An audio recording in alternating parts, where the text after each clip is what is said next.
To start, my name is Dan Miller. The talk was said AR and VR. This is actually just going to be about AR. It is going to be about the mobile platforms. Another thing is I'm going to give this presentation in English. Español es terrible. So my name is Dan Miller. This is basically going to be an introduction to ARKore and ARKit. So those are the mobile SDKs. I'm going to give a brief kind of overview of some of the augmented reality ecosystem right now. Talk about some interesting use cases, some examples, how people build those, show some demo apps that I've built, and then talk about some kind of future things that are coming from the Unity ecosystem, what we're paying attention to, what we're building up to kind of help out you guys. So here's kind of a brief overview, and we can go ahead and get started.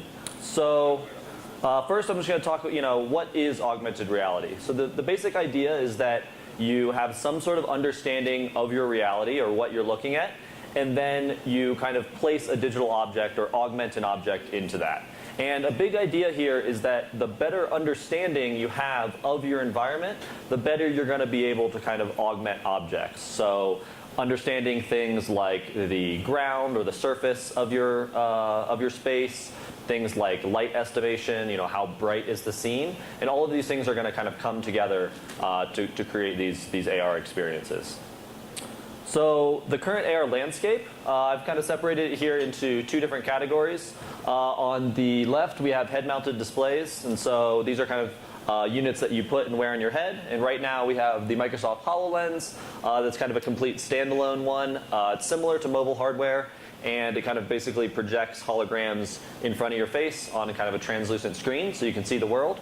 There's also the Meta, and similar to the Hololens, it has somewhat similar functionality where it's a head-mounted display, except instead of being standalone, this one's actually hooked up to a high-end desktop PC. And lastly, we have Magic Leap. We don't really know anything about what they're doing, but we do know that they're making some sort of augmented reality hardware, most likely a head-mounted display. So on the other side, we have mobile and SDK solutions. And so the first one is Vuforia, which is actually a close partner of ours at Unity.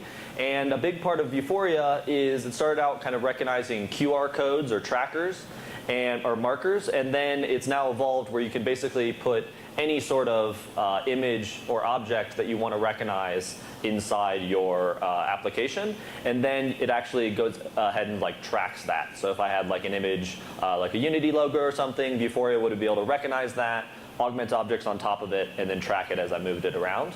Moving down, we have ARKore. So this is basically Google's solution to augmented reality, and right now it works on a small number of devices. And then lastly, we have ARKit, which is by Apple. And these are the two that I'm basically going to be focusing on today with this talk, kind of going over different features, how they work, how to use them in Unity, and things like that. All right, so how does augmented reality work with these AR SDKs, so ARKore and ARKit?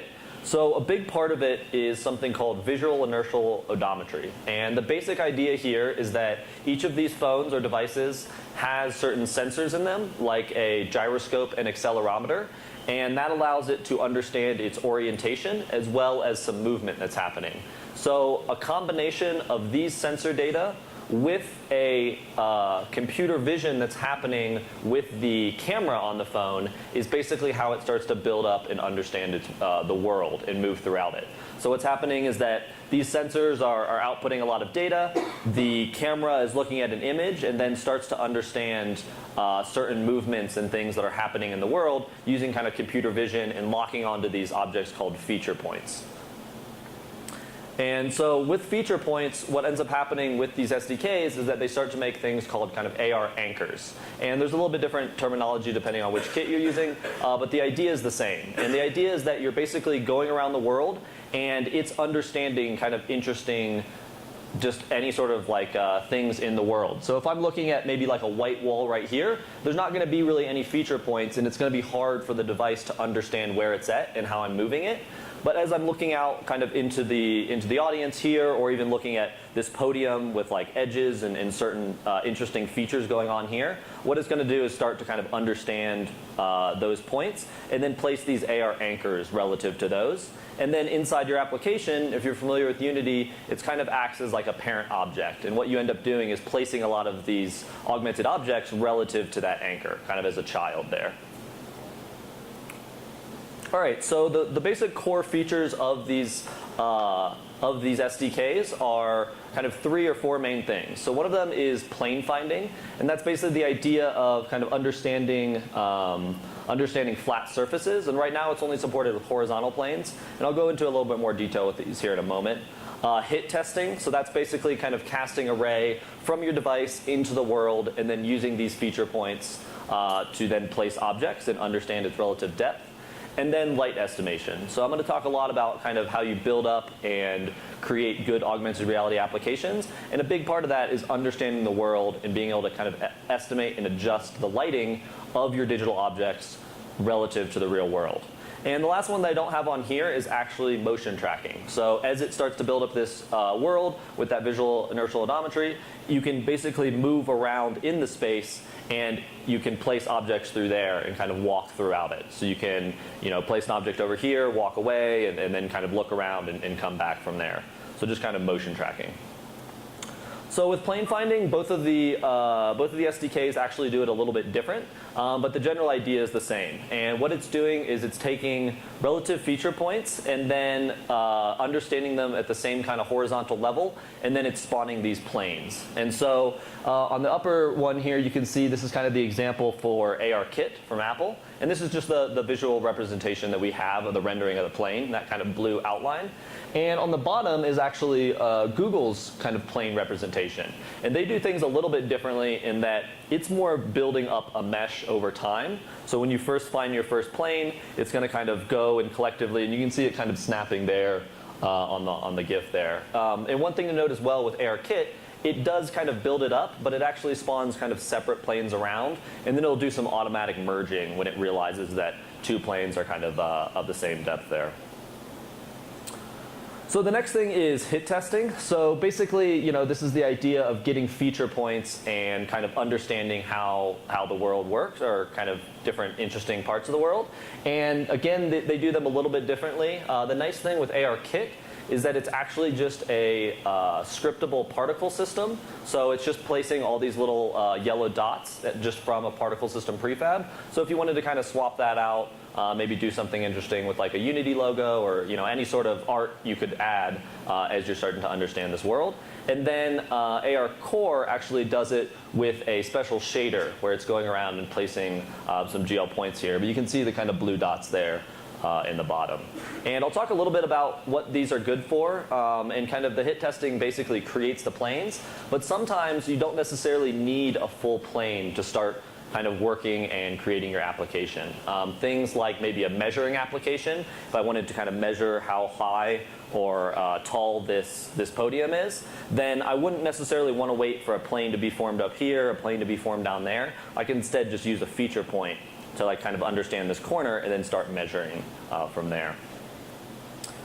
So light estimation. So you can see in the upper one here, I've placed a couple pizza slices in the office here, and as I move from the kind of light to dark, you can see the shading being adjusted there a little bit. And the way it works in ARKit is it's actually just a real-time directional light inside of Unity, and then the SDK is giving back a float value, and we're just changing the intensity on the actual directional light as the light estimation is updated there in the frame. And on the bottom there, you can see the ARCore example.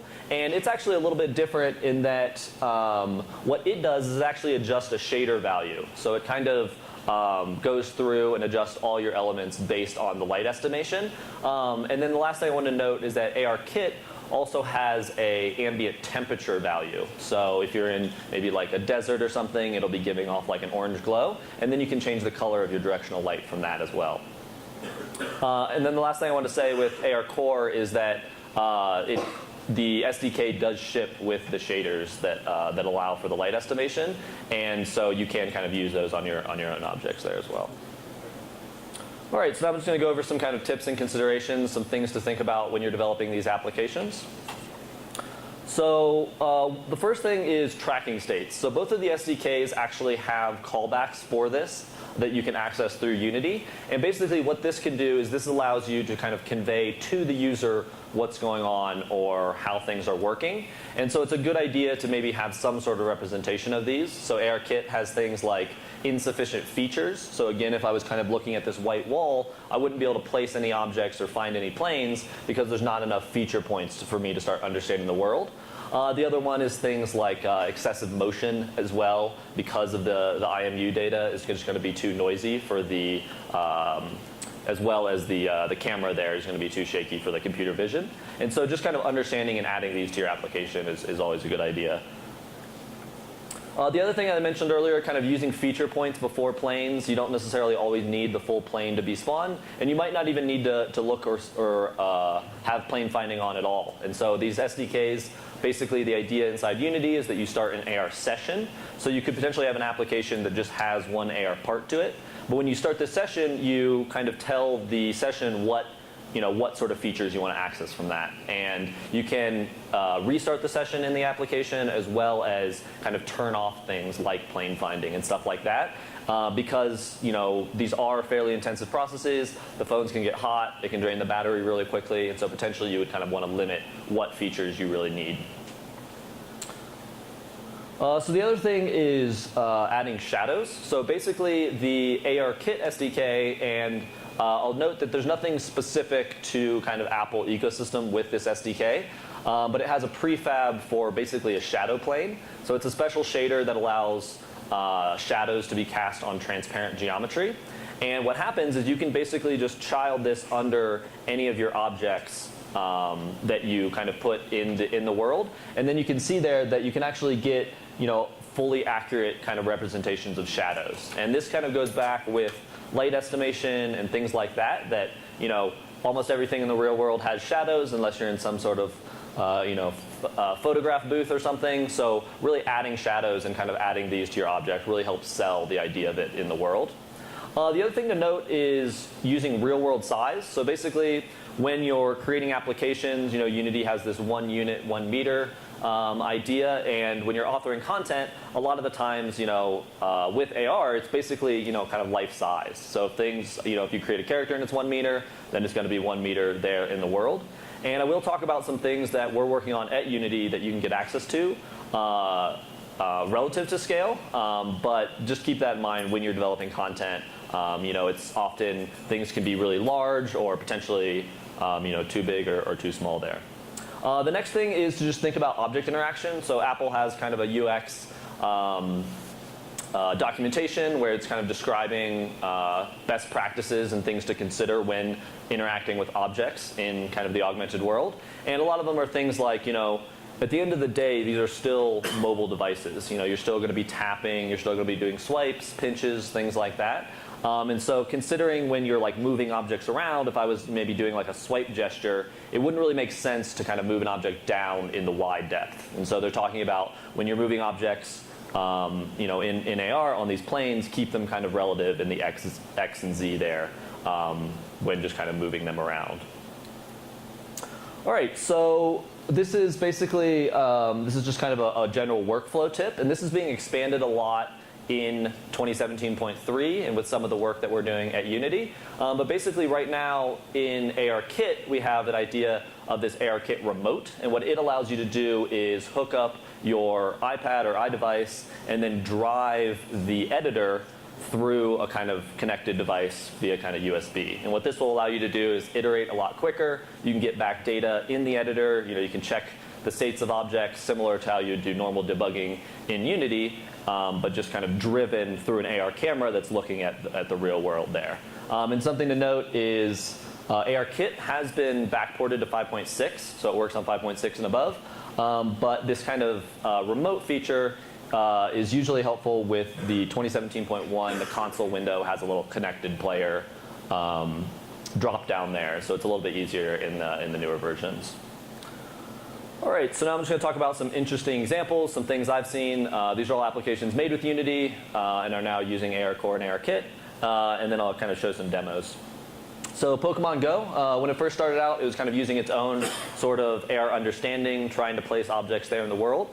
But once these AR SDKs rolled out, they switched over and started using those to really place those objects in the world. And you can see, they've basically created a collision plane relative to the floor. And you can see this Pokeball kind of roll there along the floor after it's thrown. And this really sells the idea of Pikachu here being in the real world. So the next one is by Normal VR. So they are a VR company out of New York City. And what's happening here is that you can see they've created a little character, and it has that kind of accurate shadow plane that I mentioned earlier. So you can see the exact shadow. And it looks like a kind of pinch gesture there to scale up the character. But this character is actually networked and driven through a Vive. So the person here in the HTC Vive, which is the VR headset, is actually controlling that character, and they're just kind of augmenting it there in the world. The next is, this is kind of a portal example by Ned. They're a creative agency out of France. And what's happening here is that the screen on the left here has basically placed a kind of door in an alleyway here. And what's happening is that in that door is a rendering of kind of another world. And then when they go through the door, they can turn back around and see the real world. And there's a couple different ways to do this. You can use things like a Stencil Buffer. I created a small sample doing this using a render texture and basically a kind of offset camera.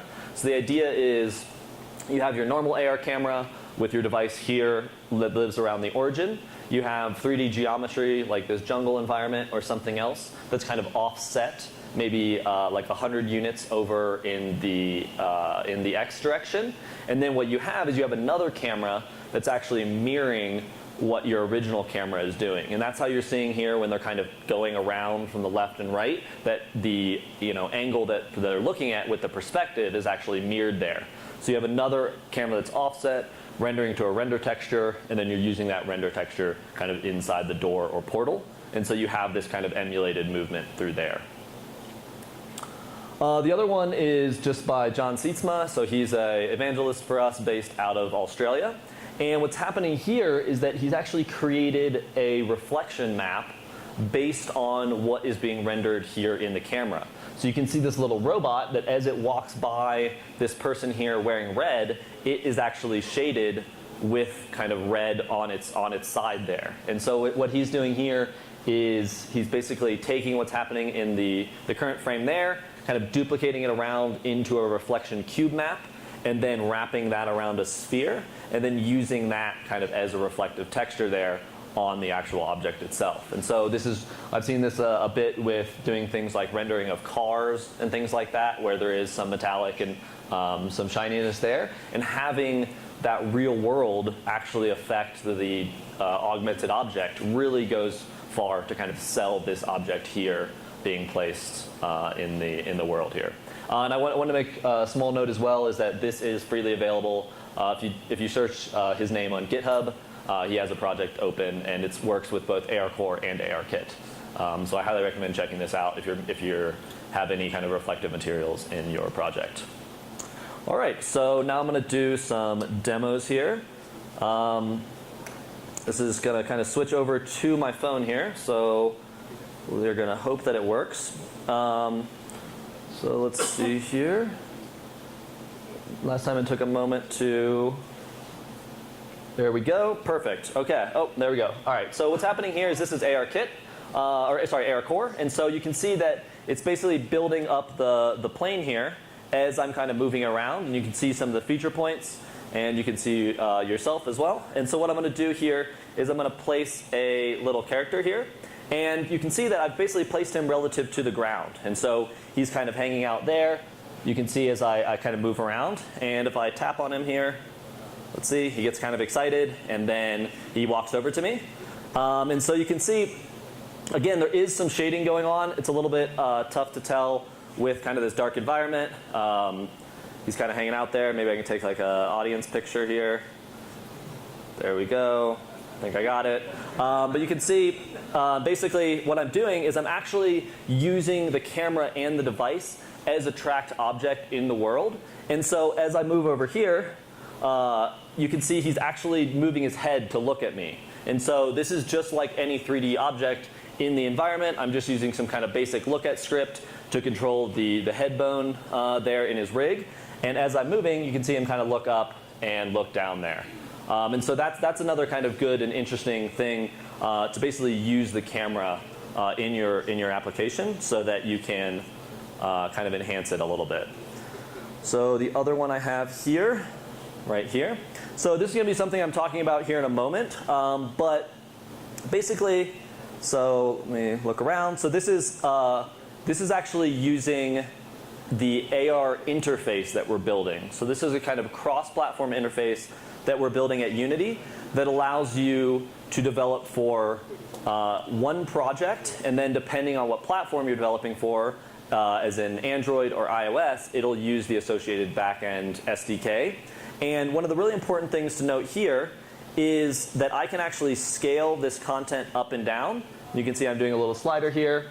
And as I'm scaling this content, I have little physics balls that are going on here that I'm kind of shooting at it. But if you've worked a lot in Unity and you start scaling things when you get things really large or when you start to get things really small, a lot of systems can kind of break down, not function as you would expect them or as they're intended. So things like navigation mesh, physics, lighting, as well as kind of certain rendering, shadows, and things like that. And so what we're doing here is we're actually not scaling this content at all. We're scaling kind of a camera or moving a camera that's actually rendering this content. And I'll show a kind of example of how this works. But you can see I can kind of make it really small here, and these physics balls are still kind of interacting how I was expecting, and I can kind of put them inside the castle there. All right.